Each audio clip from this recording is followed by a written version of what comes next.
ಒಂದು ತಿಂಗಳ ನಂತರ ಕೊನೆಗೂ ಪ್ರತ್ಯಕ್ಷರಾಗಿದ್ದಾರೆ, ಅರೆಸ್ಟ್ ಆಗಿದ್ದಾರೆ ಸಂಸದ ಪ್ರಜ್ವಲ್ ರೇವಣ್ಣ ಒಂದು ಕಡೆ. ಮತ್ತೊಂದು ಕಡೆ ಅವರ ತಾಯಿ ಭವಾನಿ ರೇವಣ್ಣ ಅವರ ನಿರೀಕ್ಷಣಾ ಜಾಮೀನಿಗೆ ಕುರಿತಂತೆ ಅರ್ಜಿಯನ್ನ ಸಲ್ಲಿಸಿದ್ರು. ಅದರ ಆದೇಶವನ್ನ ಇವತ್ತು ನ್ಯಾಯಾಲಯ ಪ್ರಕಟ ಮಾಡುತ್ತೆ. ಆದ್ರೆ ಇವತ್ತೇನಾಗುತ್ತೆ ಅನ್ನುವಂತಹ ಕುತೂಹಲ, ಟೆನ್ಷನ್ ಆಬ್ವಿಯಸ್ಲಿ ಭವಾನಿ ಅವರಿಗೂ ಕೂಡ ಇದೆ.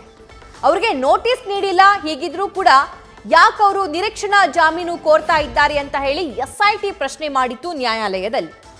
ನೋಟಿಸ್ ನೀಡದೇ ಇದ್ರೂ ಕೂಡ ಅರೆಸ್ಟ್ ಮಾಡುವಂತಹ ಚಾನ್ಸಸ್ಗಳಿರುತ್ತೆ ಅನ್ನುವಂಥದ್ದು ಭವಾನಿ ಅವರ ಪರವಾಗಿರುವಂತಹ ವಾದ ಆಗಿತ್ತು. ವಾದ ಪ್ರತಿವಾದ ಆಲಿಸಿರುವಂತಹ ಕೋರ್ಟ್ ಇವತ್ತು ತೀರ್ಪನ್ನ ಪ್ರಕಟ ಮಾಡಲಿದೆ. ಪ್ರಜ್ವಲ್ ರೇವಣ್ಣ ವಿಚಾರಣೆ ಆರಂಭಿಸಿರುವಂತಹ SIT ಅಧಿಕಾರಿಗಳ ಟೀಮ್ ನಿನ್ನೆ ಮಧ್ಯರಾತ್ರಿ 2:08 SIT ಕಚೇರಿಗೆ ಪ್ರಜ್ವಲ್ ರೇವಣ್ಣ ಅವರನ್ನ ಏರ್ಪೋರ್ಟ್ನಿಂದ ಅಧಿಕಾರಿಗಳು ಕರ್ಕೊಂಡು ಬಂದ್ರು. ಅಶ್ಲೀಲ ವಿಡಿಯೋ ಹರಿದಾಟ ಕೇಸ್ನಲ್ಲಿ ಅವರ ವಿಚಾರಣೆಯನ್ನ ಈಗ ಶುರು ಮಾಡಲಾಗಿದೆ. ಈಗ ಪ್ರಜ್ವಲ್ ರೇವಣ್ಣ ವಿಚಾರಣೆಯನ್ನ SIT ಅಧಿಕಾರಿಗಳ ತಂಡ ಆರಂಭ ಮಾಡಿದೆ ಅನ್ನುವಂತಹ ಇನ್ಫಾರ್ಮೇಶನ್ ಲಭ್ಯವಾಗ್ತಾ ಇದೆ. ಪ್ರೈಮರಿಲಿ ಅವರಿಗೆ ಬೇಕಾಗಿರುವಂತಹ ಇನ್ಫಾರ್ಮೇಶನ್ ನ ಕಲೆಕ್ಟ್ ಮಾಡೋ ಕೆಲಸ SIT ಅಧಿಕಾರಿಗಳು ಮಾಡ್ತಾರೆ. ಇಷ್ಟು ದಿನ ಎಲ್ಲಿದ್ರು, ಯಾವ ಕಾರಣಕ್ಕೋಸ್ಕರ ಲೇಟ್ ಆಗಿ ಬಂದ್ರು, ಅಥವಾ ಯಾರು ಸಪೋರ್ಟ್ ಮಾಡಿದ್ರು, ಈ ಅಶ್ಲೀಲ ವಿಡಿಯೋ ಕೇಸ್ ಬಗ್ಗೆ ನೀವೇನ್ ಹೇಳ್ತೀರಾ, ಈ ಬೇಸಿಕ್ ಕ್ವಶನ್ಸ್ಗಳನ್ನ ಅವರಿಗೆ ಕೇಳುವಂತಹ ಕೆಲಸ SIT ಅಧಿಕಾರಿಗಳಿಂದ ಆಗ್ತಾ ಇದೆ. ಈ ಬೇಸಿಕ್ ಪ್ರೊಸೀಜರ್ಸ್ಗಳನ್ನ SIT ಕಚೇರಿಯಲ್ಲಿ ಕಂಪ್ಲೀಟ್ ಮಾಡಿಕೊಂಡ ನಂತರ ಅವರನ್ನ ಬೌರಿಂಗ್ ಹಾಸ್ಪಿಟಲ್ಗೆ ಕರೆದುಕೊಂಡು ಹೋಗಲಾಗುತ್ತೆ ಮೆಡಿಕಲ್ ಚೆಕಪ್ಗೋಸ್ಕರ.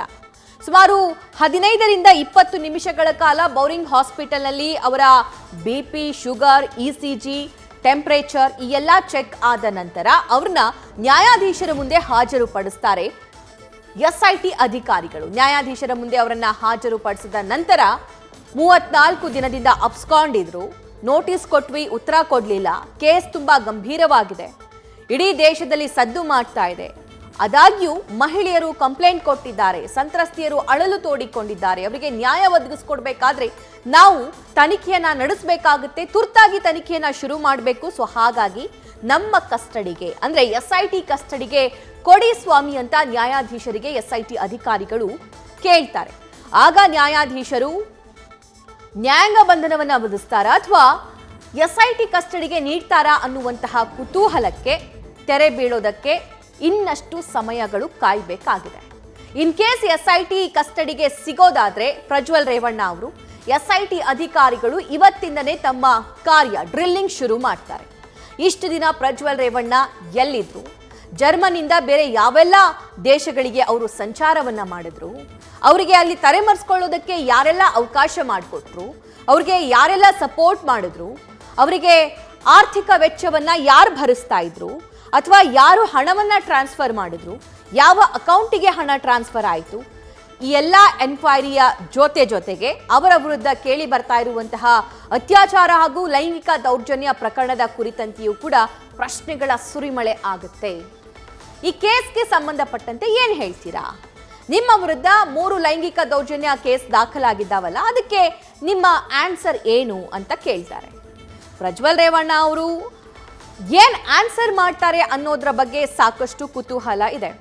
ಸೊ ಈ ಡೆವಲಪ್ಮೆಂಟ್ ಬಗ್ಗೆ ಮತ್ತಷ್ಟು ಡೀಟೇಲ್ಸ್ ನಮ್ಮ ಪ್ರತಿನಿಧಿ ಪ್ರಜ್ವಲ್ ನೀಡ್ತಾರೆ. ಪ್ರಜ್ವಲ್, ಸುಮಾರು 11 ಗಂಟೆ ಅಷ್ಟೊತ್ತಿಗೆ ಸಂಸದರನ್ನ ಮೆಡಿಕಲ್ ಟೆಸ್ಟ್ಗೆ ಕರ್ಕೊಂಡು ಹೋಗ್ತಾರೆ ಅಂತ ಹೇಳಲಾಗ್ತಿತ್ತು. ಆ ಪ್ರಾಸೆಸ್ ಎಲ್ಲಿವರೆಗೆ ಬಂದಿದೆ? ಈಗ SIT ಅಧಿಕಾರಿಗಳು ಕ್ವಶನ್ಸ್ಗಳನ್ನ ಕೇಳ್ತಿದ್ದಾರಂತೆ ಪ್ರಜ್ವಲ್ ಅವರಿಗೆ. ಈ ಬೇಸಿಕ್ ಪ್ರೊಸೀಜರ್ಸ್ ಹೇಗಿರುತ್ತೆ? ಸಭಾ ಈಗಾಗಲೇ SIT ಪ್ರಜ್ವಲ್ ರೇವಣ್ಣ ಅವರನ್ನ ಬಂಧಿಸಿದೆ. ಆ ಒಂದು ಪ್ರಕರಣಕ್ಕೆ ಸಂಬಂಧಪಟ್ಟಂತೆ ಈಗಾಗಲೇ ತನಿಖೆ ವಿಚಾರಣೆಯನ್ನ ಕೂಡ ಪ್ರಾರಂಭ ಮಾಡಿರುವಂತದ್ದು.